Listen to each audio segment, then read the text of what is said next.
Oui, Président, vos impressions pour aujourd'hui? Très heureux, c'est un très grand anniversaire aujourd'hui, parce que ça fait 37 ans que ce parti a été créé et aujourd'hui le président de la République est un fils de ce parti. C'est une très grande joie parce que nous venons de très loin. C'était un grand combat, il y a eu beaucoup de sacrifices et finalement aujourd'hui nous y sommes, c'est-à-dire à la tête du pays, mais nous devons travailler durement pour concrétiser fortement la démocratie et surtout le progrès social. Et un message maintenant à tous les publics qui vous suivent en ce moment, juste un message. À tout le public qui nous suit, c'est de dire que nous sommes plus que déterminés à prouver que nous n'avons pas seulement prêché pendant toutes ces années, maintenant nous allons agir. Merci beaucoup.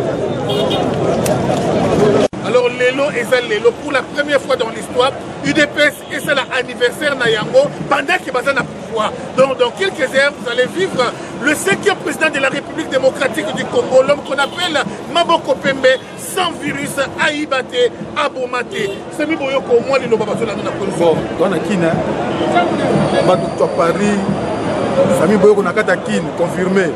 Bapanzi le solo qui est bakani biso na ane combattant wana mikili ane les ya biso. Donc ça m'a dit mataki comme ya biso. Boko bangelo ko mokote bokita boya. Sami boyoko na Djobu. Comme message a pété que bakangi sa rival, Dieu yo nangana sa rival. Mason. Bota la Kine vraiment confirmé mais poto mo eza wa ko sakana ngote. Kine eza trop sale. To vient na poto, to vient en Afrique du Sud, to lia na mboka batu. Photo ya so awa na Kine tobongisa mboka na biso mboka tokuta ngo na salite moko ya kosaka nango te mosala eza te biso balakini bapetine bazovivre awa kosepela te okobota na pale na yodu oyo naza kosala ke na mikili ere ekoki bozonga boya ya chichi mokonzi biso ekoki Fachi Mokonzi balobi Fachi Mokonzi ya solo eta oyo akuteli nango Kinshasa bandeko na ngai eta moko ya mabe mais topesa ye temps borobosa na Kinshasa bandeko na ngai franchement borobosa na Kinshasa alors bana Kine oyo landanga na Kine McDonald's ezokita KFC ezokita Chicken Licken ezokita donc tokolia kitoko Nandos oti Djobu wana kata Kine oyo kosepesa bango bana Kine fo balia liboso kopesa no bana Kine balia liboso pas souffrir trop on a monia wa misère eza na Congo il faut bango non bana Kine balia liboso même IDPS il faut que servir liboso bana awa na base il faut se retrouver balia nanu bakota na misala basala. Merci beaucoup, on continue toujours l'ambiance avec Sami Boyoko. Merci vraiment de Rolanga Olivier derrière la caméra. On est ensemble.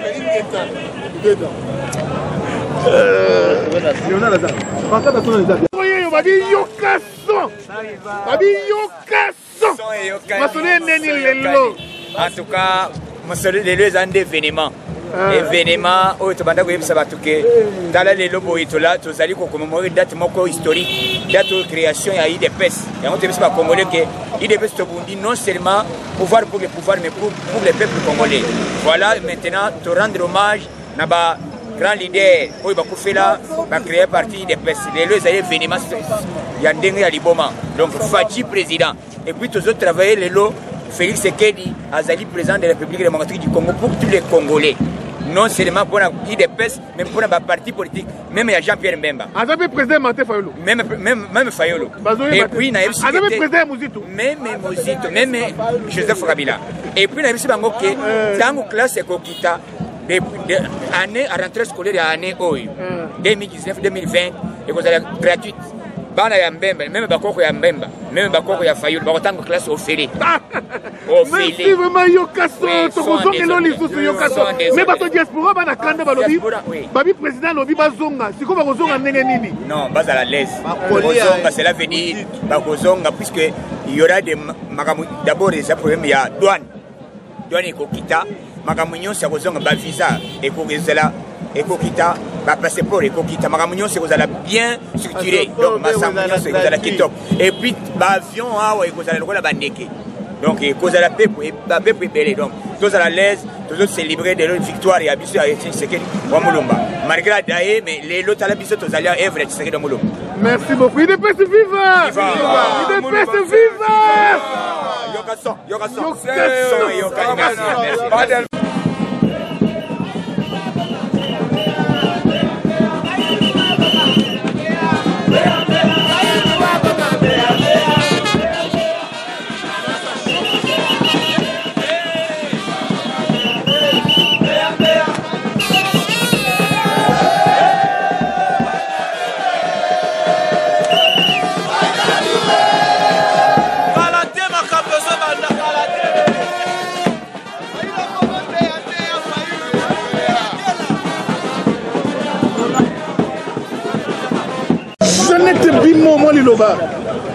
Oui, tout ça, on a mon 7e anniversaire, il y a UDPS, mais l'autre on fêtait autrement parce que et ça qui a pouvoir et Zouami et on a tout fêté autrement dès tout fêté avant. Merci beaucoup. Ah oui, c'est lui,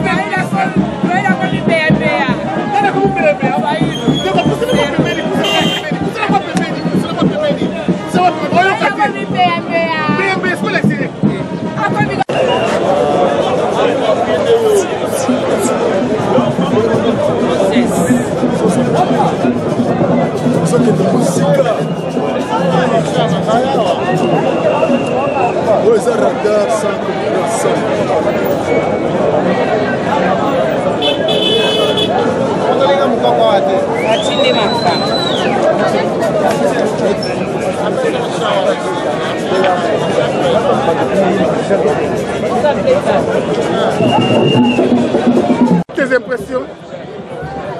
Merci beaucoup, sans rival. Merci beaucoup, sans rival. On se retrouve sur notre terre, bien que nous sommes avec vous en Afrique du Sud. Quelle joie, quelle joie, quelle joie. L'impression est que nous avons possédé la porte de l'ennemi et maintenant nous avons les affaires dans notre main. Nous allons conquérir et nous allons faire le mieux possible pour satisfaire le peuple congolais. Merci beaucoup.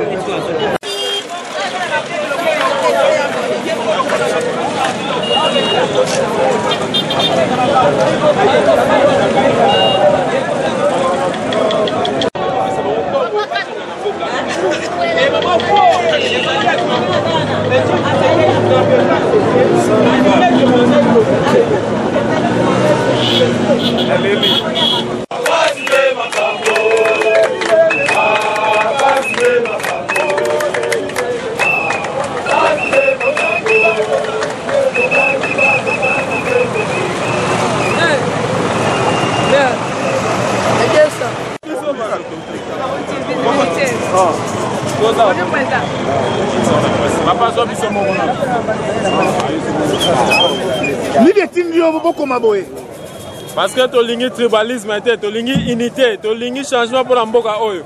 Tolingi te o mumbala, muluba, mukongo. Tolingi mboka e changer tozonga ne tozalaki ini papa moko, maman moko pour na to avancer to tonga mboka na biso à l'aise. Merci maman, maman Liloba. Eh, moi Liloba que non tribalisme papa. Vous êtes à biso nyonso. Et puis comme le bakaisa pona bolo ba menacer biso mabe. Non tribalisme. Merci beaucoup moi Liloba. Nous disons vraiment non au tribalisme parce que nous voyons beaucoup de jeunes sont découragés. Ils pensent qu'ils font semblant, ils disent que non, ça ne nous intéresse pas. Alors c'est pourquoi nous les appelons tous de venir. Quel que soit ton tribu, viens, nous avons besoin de toi. Ça c'est la jeunesse de Mongafula. Merci beaucoup. Beaucoup de gens disent que l'UDP c'est pour les Balouba et pourtant ils se contredisent. c'est pas réel ce qu'ils disent. La réalité est que l'IDPS est pour tous les Congolais. Ce n'est pas seulement pour les Yuba, c'est pour tous les pays. Merci. Ça va, merci.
C'est debout, ça c'est debout. Hein. C'est